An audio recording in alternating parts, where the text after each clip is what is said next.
ప్రభు పేరిట అందరికి వందనాలు.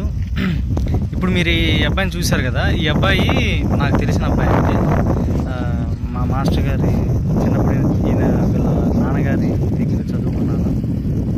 వీళ్ళది ఒకప్పుడు మంచి బాగా బతికిన ఫ్యామిలీ. వీళ్ళ నాన్నగారు మాస్టర్ గారు ఉన్నప్పుడు కనీసం ఒక స్కూలే మెయింటైన్ చేశారు. వీళ్ళు ఒక స్కూలే మెయింటైన్ చేసి చాలామందిని చదివిపించారు. బాగా జరిగింది, కొన్నాళ్ళు బాగా జరిగింది. కానీ అనుకోకుండా పరిస్థితులు మారిపోవటం వల్ల ఫ్యామిలీ మొత్తం ఇబ్బంది ఉంది. ఈ అబ్బాయి ఏదో రైస్ మిల్లోకి వెళ్తానంట, వాళ్ళ అమ్మగారు పెట్రోల్ కొడుతున్నారు. వాళ్ళ నాన్నగారు ఆయన మాస్టర్ ఎంఏపీడీ చేశారు. ఆయన ఇప్పుడు క్యాన్వాస్ తిరుగుతున్నాడు. మైక్ క్యాన్వాస్ చేస్తారు కదా, వృక్షలో కూర్చొని మైక్ పట్టుకొని క్యాన్వాస్ చేస్తారు కదా, క్యాన్వాస్ కాదు. ఒకప్పుడు బాగా జీవించారు వీళ్ళు ఒకప్పుడు బాగా జీవించింది. తర్వాత పరిస్థితులు మారిపోయినాయి, ఇప్పుడు ఇబ్బందుల్లో ఉన్నారు. ఇప్పుడు వీళ్ళు కనుక దేవుణ్ణి నమ్మి దేవుళ్ళకి వస్తే వీళ్ళకున్న పాపాలు కానీ శాపాలు కానీ కర్మలు అన్నీ పోతాయి.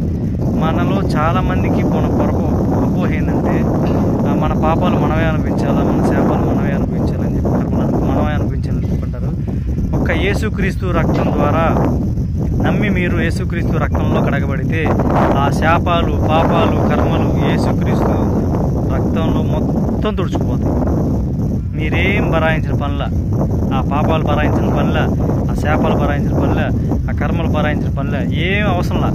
యేసుక్రీస్తుని నమ్మండి. యేసుక్రీస్తుని నమ్మి యేసుక్రీస్తు రక్తంలో కడగబడితే ఎలాంటి పాపమైనా సరే, ఎంత ఘోరమైన పాపమైనా సరే, ఎంత ఘోరమైన శాపమైనా సరే, మనం చేసుకున్న పాపాలు కానీ, మన పితరులు చేసిన పాపాలు కానీ, మనం చేసిన మనకు వచ్చిన శాపాలు కానీ, పాపం ఏమైనా సరే, everything will be clean in the name of Jesus. Everything will be clean by the blood of Jesus.